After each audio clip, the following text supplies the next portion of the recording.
Bem-vindos a este guia técnico sobre o ASUS GU603ZX. Somos a Kelatos Informática, especialistas em reparação técnica. Recolhemos o teu equipamento ao domicílio, fazemos diagnóstico gratuito e enviamos orçamento antes de reparar. Sem chamadas, sem deslocações. Estamos localizados na Cal Joaquim Maria Lopes 26, Madrid. Cómodo, transparente e profissional. Link na descrição. Se o teu ASUS GU603ZX está a fazer um barulho estranho, pode ser sinal de que algo não está a funcionar corretamente. Este tipo de ruído pode ocorrer devido a um ventilador obstruído, um disco rígido a falhar ou até mesmo problemas na fonte de alimentação. Se não resolveres este problema a tempo, poderás danificar componentes internos, levando a reparações mais dispendiosas.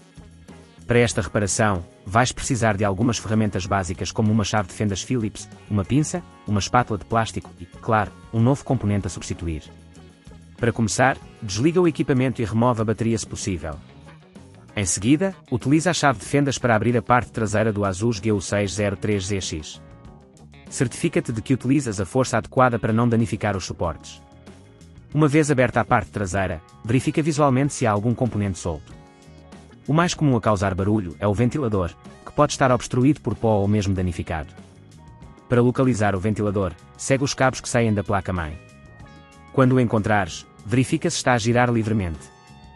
Se estiver bloqueado, utiliza a espátula de plástico para remover a sujidade acumulada. Se o ventilador estiver danificado, precisas de desconectar os cabos do ventilador antes de o remover. Lembra-te de anotar a posição dos cabos para facilitares a montagem posterior. Para remover o ventilador, utiliza a chave de fendas para retirar os parafusos que o fixam. Aplica uma força suave para não danificar os circuitos próximos. Se neste ponto achares que é demasiado complexo, lembra-te que na Kelatos recolhemos o equipamento no teu domicílio e devolvemos-te reparado. Após a substituição do ventilador, é hora de recolocar a parte traseira do laptop. Certifica-te de que todos os parafusos estão bem apertados e que não sobrou nenhum cabo solto. Por fim, liga o equipamento e verifica se o barulho desapareceu. Para evitar que o problema volte a ocorrer, é aconselhável realizar limpezas periódicas ao interior do teu ASUS GU603ZX e garantir que o ambiente onde utilizas o equipamento não está excessivamente empoeirado. Se não queres arriscar danificar o teu equipamento, na Kelatos recolhemos, reparamos e devolvemos ao teu domicílio em todo o Portugal continental. Link na descrição.